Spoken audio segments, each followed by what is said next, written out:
Okay. Now, so these are the deletion area. Now, same चीज है कि recessive mutation कराया विद होमोजाइगस रेसेसिव से और होमोजाइगस फॉर डिलीशन से। तो हमें ये बताना है ऑर्डर ऑफ द जीन, और जीन कौन कौन से हैं, A B C D and E.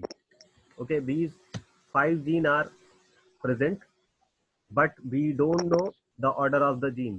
So we can analyze these gene order by the seeing this deletion. Deletion कौन है, 1 2 3 4 5। अब हम टेबल देखेंगे कि टेबल में deletion 1 represent B C D mutation. Okay, so it means B, C, D are present on the deleted area of 1. So we draw B, C, D at the region of deletion 1. Now the deletion 2 represent C, D mutation. So we draw C, D at deletion 2. Okay, now deletion 3. Deletion 3 represent DE mutation.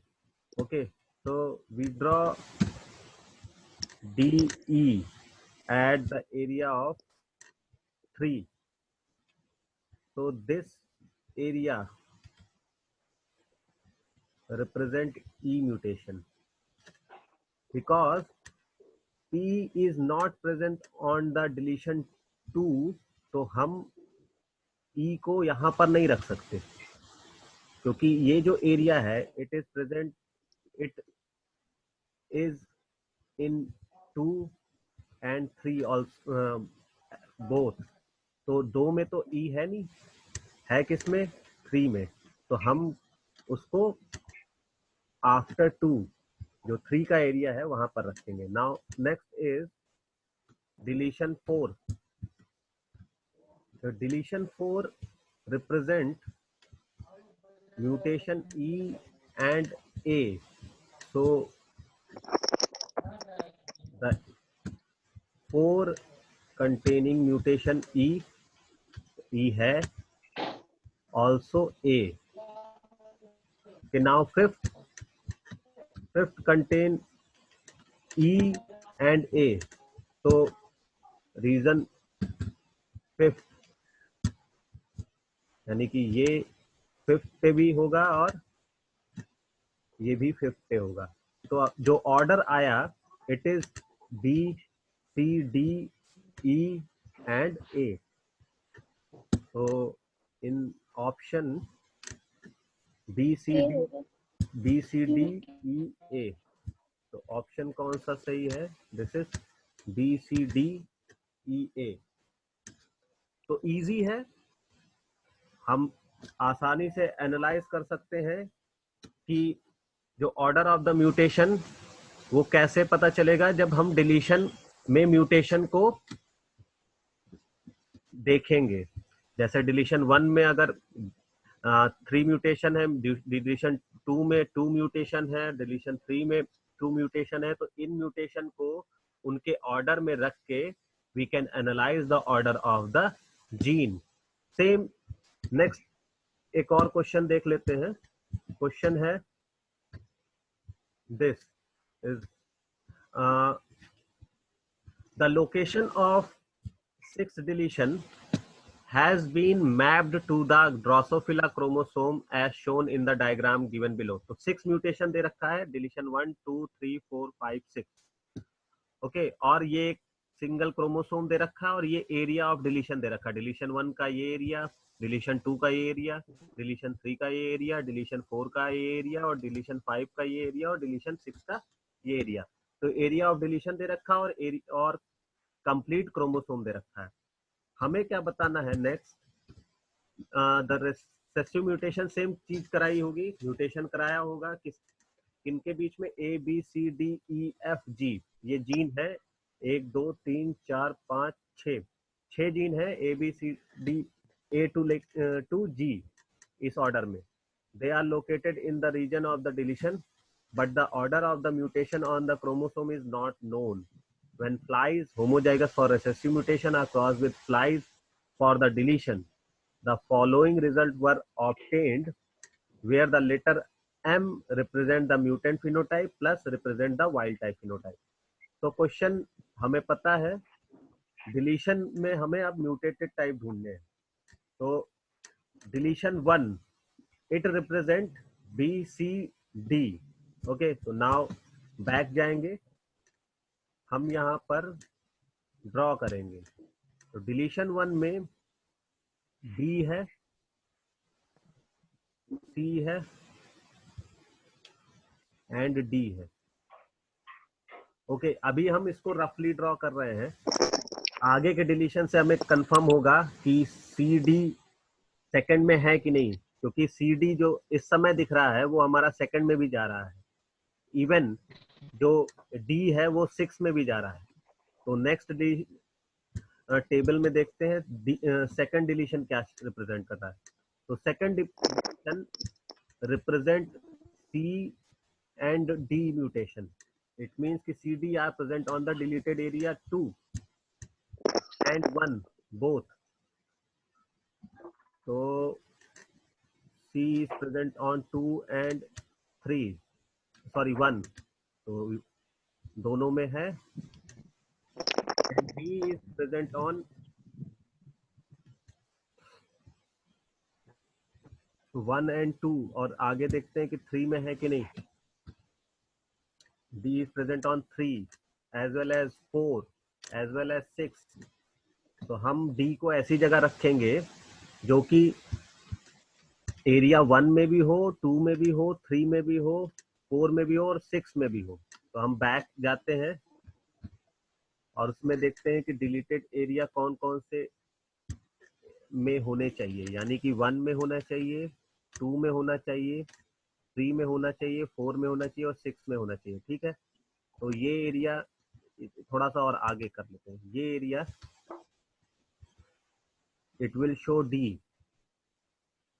ठीक है, now the आगे देखते हैं B C D के बाद ई जो है third में. ई एक डिलीशन है और ये जो ई है it is present on 3 4 and 6. Okay, तो हम ई को ऐसी जगह रखेंगे जहां जो कि 3 4 और 6 डिलीशन क्रोमोसोम में हो. तो हम बैक जाते हैं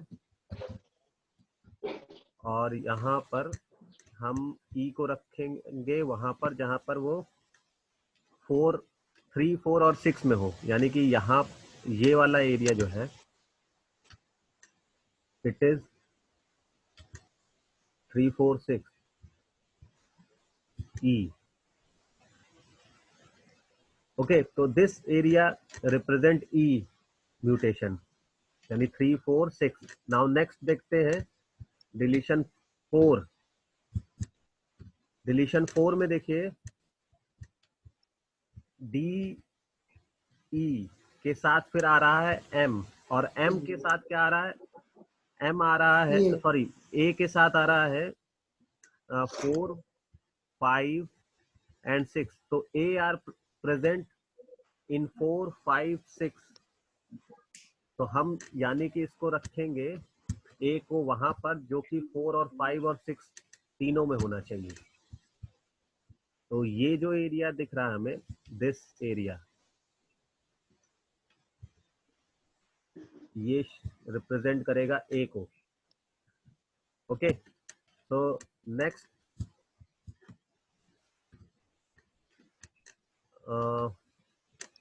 4 हो गया. 5 में देखते हैं. 5 में ए तो रिप्रेजेंट हो गया, बचा क्या, एफ और G, in which F are present on the deletion area 5 and 6. यानी कि इसको रिप्रेजेंट करेंगे 5 और 6 में. इसको बैक जाते हैं और ड्रॉ करते हैं 5 और 6 में, यानी कि this area is showing F and last बचता है जी, और G is present on the area of 5 only. तो जी को हम यहां पर ड्रॉ करेंगे। This is the region of G. Okay, तो इजीली हमने इसको ड्रॉ कर लिया, और जो ऑर्डर आया हमारा B C D E A F G. G okay, तो हम इसको ऑप्शन में देख लेते हैं, B C D E A F जी।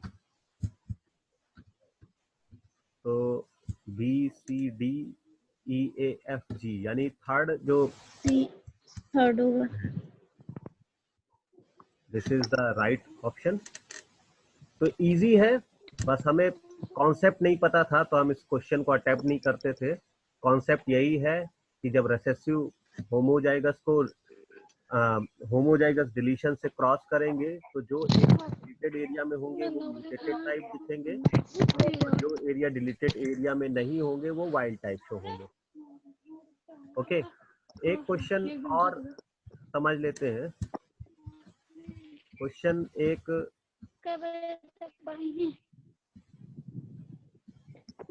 इस तरीके से आ सकता है, a panel of cell line was created from human mouse somatic cell fusion. Each line was examined for presence of human chromosome and for the production of human hepatoglobin. The following results were obtained. तो human hepatoglobin जो protein है, इसको ऐसे समझते हैं कि हमने cell line ली जो कि क्रिएट की गई from human mouse somatic cell fusion से। Okay, each cell line was examined for presence of human chromosome for the production of human hepatoglobin. तो हमने cell line A B C और D, ये 4 cell line ली।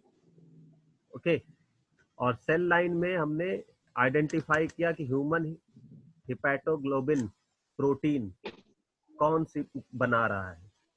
तो हमने देखा कि only B and C represent human haptoglobin. तो अगर ये बी और C cell line human haptoglobin बना रही है तो हमें आइडेंटिफाई करना है फॉर द फॉलोइंग रिजल्ट या on the basis of these result which human chromosome carries the gene for haptoglobin. कि कौन सा क्रोमोसोम ये हिपैटोग्लोबिन जीन रिप्रेजेंट करेगा या रखेगा। तो हम देखते हैं कि जो बी सी है it is present on 1 chromosome and chromosome number 16। सिर्फ ये किस में दिख रहा है, क्रोमोसोम 16 में दिख रहा है और क्रोमोसोम 1 में दिख रहा है। बाकी में जैसे 15 में दिख रहा है तो ये कंप्लीट नहीं दिख रहा है। ओके, तो कंप्लीट किस में है, ओनली 16 एंड 1 में। बट हम अगर देखें तो 1 contain all the cell line यानी ए बी सी डी। तो और जबकि हम देखें कि 16 it contain only human haptoglobin gene. तो इसके अकॉर्डिंग अगर हम पूरी तरीके से समझें तो जो 16 है chromosome, only this chromosome contain human हिपैटोग्लोबिन।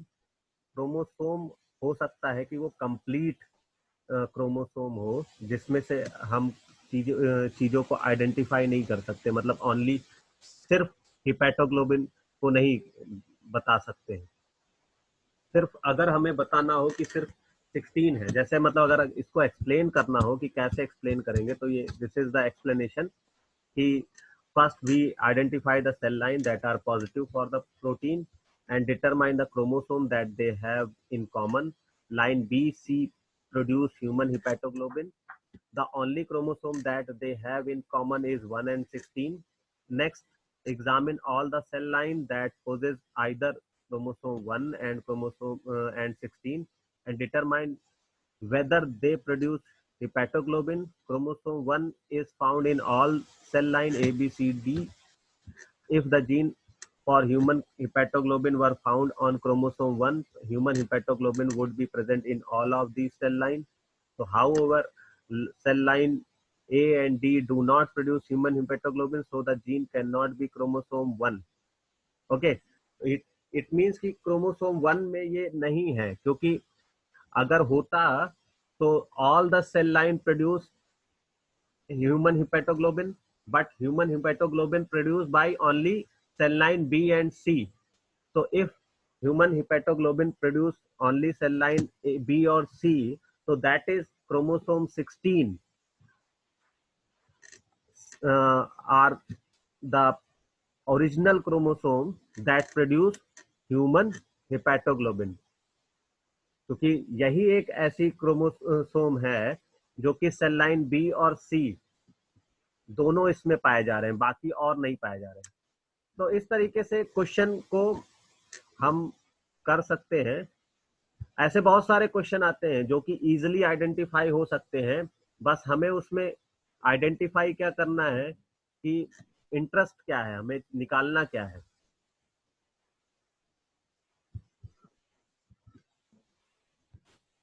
ठीक है, तो आज का जो प्रॉब्लम था वो डिलीशन मैपिंग से ही था, और डिलीशन मैपिंग में इससे ज्यादा कुछ नहीं आता है।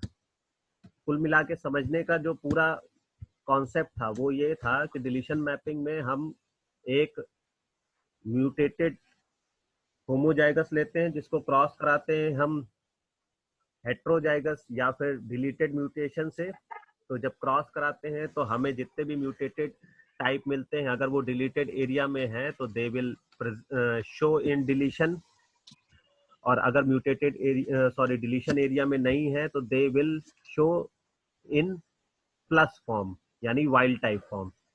तो on the basis of these mutated form we can analyze these mutated form present on this region, these mutated form present on this region, these mutated form present on this region। तो mutated form को हम analyse करके deletion mutation और deletion mapping करते हैं। तो इसके questions आज आप लोग लगाइएगा, और अगर कोई प्रॉब्लम आती है तो उसको हम लोग ग्रुप में डिस्कस करेंगे। तो थैंक यू सो मच। फिर कल हम लोग थैंक यू सर। और Thank you. जाएंगे और थैंक यू सर।